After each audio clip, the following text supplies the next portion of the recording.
Taste the Daily. Thanjavur மாவட்டம் பாபநாசம் அருகே விளைநிலங்கள் வடிகால் வாய்க்காலை ஆக்கிரமித்து வீட்டுமனை விற்பனை செய்ய முயற்சிப்பதால் 40 ஏக்கர் விவசாய நிலங்கள் பாதிக்கப்படும் என விவசாயிகள் குற்றம் சாட்டியுள்ளனர். கரம்பத்தூர் கிராமத்தில் விவசாய நிலங்களுக்கு செல்லக்கூடிய பாதையை ரெடிமேட் கான்கிரீட் சுவர் கொண்டு அடைப்பதற்கு முயற்சி செய்து வருவதாகவும், இதனால் 40 ஏக்கர் விவசாய நிலங்களில் சாகுபடி செய்ய முடியாத அபாயம் உள்ளதாகவும் கூறப்படுகிறது.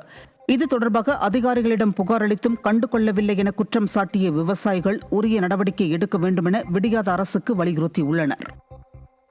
விவசாயம் பண்ணிக்கிட்டு இருக்கோம். அதில் போகிற வழி இல்லாமல் வாய்க்காலையும் பரப்பையும் ஆக்கிரமித்து இந்த தனியார் நிறுவனம் எங்களை மறித்து அபகரிக்கிற நிலத்தை ரியல் எஸ்டேட் எங்களை மறிக்கிறார்கள். அதை பலமுறை மாவட்ட ஆட்சியர்கிட்டையும் மனு கொடுத்து எந்த ஒரு நடவடிக்கை எடுக்கவில்லை. ஏன்னா விவசாயத்தை காவந்து பண்ணணும், எங்களுக்கு போகிறதுக்கு வழி வேணும். கேட்டதுக்கு எந்த ஒரு நடவடிக்கையும் எடுக்கலை. எங்களுக்கு நடப்பாதை இல்லை, வயலை வரப்பை மறைச்சிருக்காங்க. நாங்கள் அதை நடவடிக்கை எடுக்கிறதுக்காக வேண்டி மனு கொடுக்குறோம். அது என்னன்னு தெரிய மாட்டேங்குது. வரப்பை மறைச்சி அது பிளாட்டு போட்டிருக்காங்க. நாங்கள் கேட்குறதுக்கு அதுதான் நடப்பாதை, உங்களுக்கு பாதை கிடையாது, விவசாயம் பண்ணுறதுக்கு நீங்கள் எப்படியாச்சும் போங்க அப்படிங்கிறாங்க. நாங்கள் விவசாயம் பண்ணுறதா, நாங்கள் சும்மா இப்போ போகிறதா. நீலகிரி மாவட்டத்தில் கடும் பனிப்பொழிவு காரணமாக உதகை மற்றும் சுற்றுவட்டார பகுதிகள் காஷ்மீர் போல் காட்சி தரும் நிலையில் உறைபனி காரணமாக மக்களின் இயல்பு வாழ்க்கை பாதிக்கப்பட்டுள்ளது. உதகையில் காலை 6 மணிக்கு 1 டிகிரி செல்சியஸும், அப்பர் பவானி அவலாஞ்சியில் -1 டிகிரி செல்சியஸும் குளிர் பதிவாகியது. இதனால் புல்வெளிகள், வாகனங்கள் வெண்கம்பளம் போர்த்தியது போல் காட்சியளித்தன. இதனால் அப்பகுதி மக்களின் இயல்பு வாழ்க்கை பாதிக்கப்பட்டது. இதனிடையே காமராஜர் அணை உள்ளிட்ட இடங்களில் கடும் பனிப்பொழிவு ஆவியாக மாறி வெண்மேகங்களாக காட்சியளித்ததால் சுற்றுலா பயணிகள் வெகுவாக ரசித்து மகிழ்ந்தனர். கடலூர் மாவட்டம் பண்ருட்டி அருகே இடப்பிரச்சினை காரணமாக அண்ணன் தம்பிகளுக்குள் ஏற்பட்ட சண்டையை தடுக்கச் சென்ற மூதாட்டி தவறி விழுந்து பரிதாபமாக உயிரிழந்தார். சிறு தொண்டமாதேவி கிராமத்தில் முந்திரி வியாபாரி பரசுராமன் சாலையை சீரமைப்பதற்கு அவரது அண்ணன் இளங்கோவன் எதிர்ப்பு தெரிவித்த நிலையில் இருவரும் சண்டையிட்டுள்ளனர். இதனை தடுத்த மணிமேகலை என்ற மூதாட்டி தவறி விழுந்து இறந்த சம்பவம் அப்பகுதியில் சோகத்தை ஏற்படுத்தியுள்ளது. செங்கல்பட்டு மாவட்டம் திருப்போரூர் திருக்கழுக்குன்றம் சாலையில் மாடு மீது இருசக்கர வாகனம் மோதிய விபத்தில் ஒருவர் பரிதாபமாக உயிரிழந்தார்.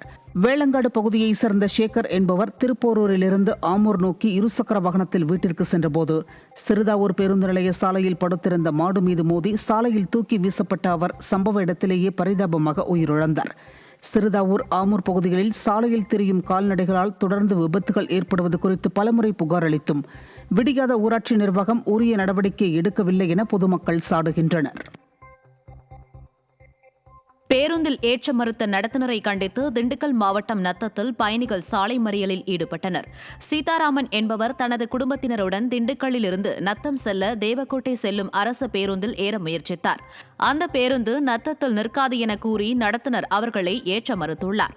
இந்நிலையில் வேறு பேருந்தில் பயணித்து சீதாராமன் குடும்பத்தினர் நத்தம் வந்த நிலையில் தங்களை ஏற்ற மறுத்த பேருந்து நத்தத்தில் நின்று வேறு சில பயணிகளை இறக்கியதால் வெகுண்டெழுந்த சீதாராமன் மற்ற பயணிகளுடன் சேர்ந்து நடத்திய மறியல் போராட்டத்தால் அங்கு பரபரப்பு ஏற்பட்டது.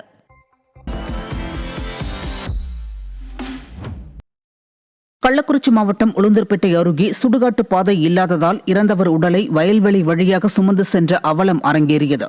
பெரியப்பட்டு கிராமத்தைச் சேர்ந்த முதியவர் ஒருவர் இறந்த நிலையில் அவருக்கு இறுதி சடங்கு செய்ய மயானத்திற்கு சென்றபோது அந்த பாதையை ஆக்கிரமிப்பு செய்து சிலர் நெல் பயிரிட்டிருந்தனர். இதனால் வேறு வழியின்றி முதியவரின் உடல் நெல் வயல் வழியாக கொண்டு செல்லப்பட்டு இறுதி சடங்கு செய்யப்பட்டது. சுடுகாட்டு பாதை ஆக்கிரமிப்பு குறித்து பலமுறை புகார் அளித்தும் விடியாத திமுக அரசு நடவடிக்கை எடுக்கவில்லை என கிராம மக்கள் சாடுகின்றனர். நீலகிரி மாவட்டம் பந்தலூர் அருகே பலமுறை சாலையை சீரமைக்க கோரி வலியுறுத்தியும் நடவடிக்கை எடுக்காததால் சட்டமன்ற தேர்தலை புறக்கணிக்கப் போவதாக கூறி 200க்கும் மேற்பட்ட வீடுகளில் கருப்பு கொடி கட்டியும் பேனர்கள் வைத்தும் பொதுமக்கள் தேர்தல் புறக்கணிப்பில் ஈடுபட்டுள்ளனர். குதிரை வட்டம் முதல் செரியேரி, கூழால் வரையிலான கிராமத்திற்கு செல்லக்கூடிய சாலையும் கூடலூர் தொகுதிக்குட்பட்ட பல பகுதிகளிலும் சாலைகள் குண்டும் குழியுமாக உள்ளதால் மக்கள் கடும் சிரமத்திற்கு ஆளாகியுள்ளனர். பொய் வாக்குறுதி அளித்து ஆட்சிக்கு வந்த திமுக அரசு நடவடிக்கை எடுக்கவில்லை எனில் ஒட்டுமொத்த மக்களையும் திரட்டி வீடுகளில் கருப்பு கொடி கட்டி சட்டமன்ற தேர்தலை புறக்கணிப்போம் என அவர்கள் எச்சரிக்கை விடுத்துள்ளனர். கள்ளக்குறிச்சி அருகே திருநங்கைகள் இரு தரப்பினரிடையே ஏற்பட்ட மோதலின் காரணமாக ஒருவரை ஒருவர் கல்லால் தாக்கிக் கொள்ளும் வீடியோ வெளியாகி அதிர்ச்சியை ஏற்படுத்தியுள்ளது. கள்ளக்குறிச்சி நகரப்பகுதியில் முன்விரோதம் காரணமாக இருதரப்பை சேர்ந்த திருநங்கைகளுக்குள் வாக்குவாதம் ஏற்பட்டுள்ளது.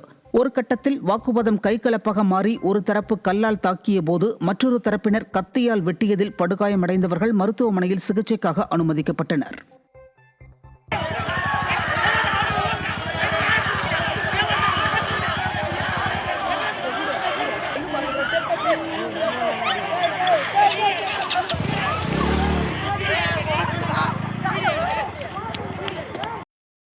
தென்காசி மாவட்டம் புளியங்குடி தேசிய நெடுஞ்சாலையில் விபத்துகளை தடுக்க முறையான நடவடிக்கை எடுக்காத திமுக அரசுக்கு கடும் கண்டனம் எழுந்துள்ளது.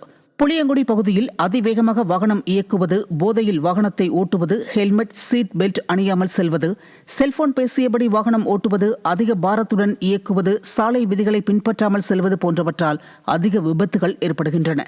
விபத்தை தடுக்க அரசின் கண்காணிப்பு, கட்டுப்பாடு அவசியம் என வலியுறுத்தி வரும் நிலையில் விடியாத அரசு நடவடிக்கை எடுக்காததால் விபத்துகள் தொடர்கதையாவதாக மக்கள் சாடுகின்றனர். ரோட்ல எந்த விதமான ஒரு பாதுகாப்பான சூழ்நிலையும் இல்ல.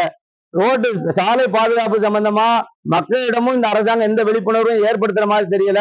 முறையான போக்குவரத்து அதிகாரிகளை நியமனம் செய்து இந்த வாகனங்களை தணிக்கை செய்யறாங்கன்னா அதுக்கும் எந்த விதமான ஏற்பாடுகள். தென்காசி மாவட்டம் சிவகிரி எல்லையில ஆரம்பிச்சு செங்கோட்டை வரைக்கும் பல்லாயிரக்கணக்கான வாகனங்கள் போய்கிட்டு இருக்கு. பல நூற்றுக்கணக்கான ஆக்சிடென்ட் கேஸ் மாதம் பதிவாகிட்டு தான் இருக்கு.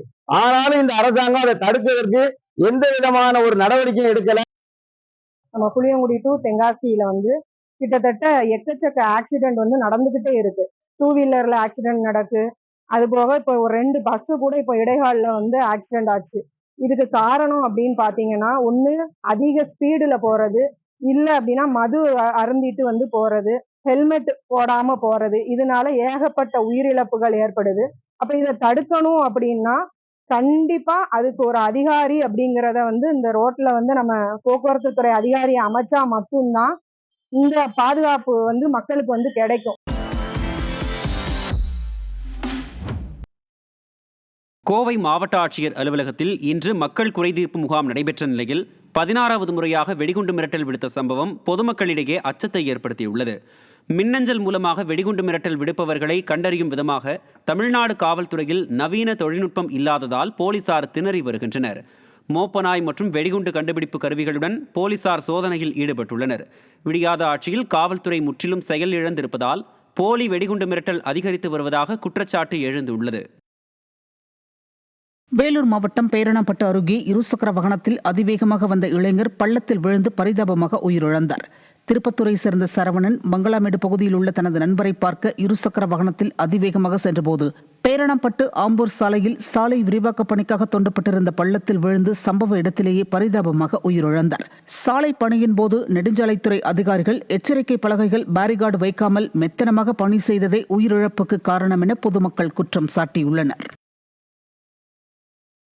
கடலூர் மாவட்டம் விருத்தாச்சலத்தில் வந்தே பாரத் ரயிலில் உள்ள 5 பெட்டிகளின் கண்ணாடிகளை அடையாளம் தெரியாத நபர்கள் உடைத்ததால் பரபரப்பு ஏற்பட்டுள்ளது.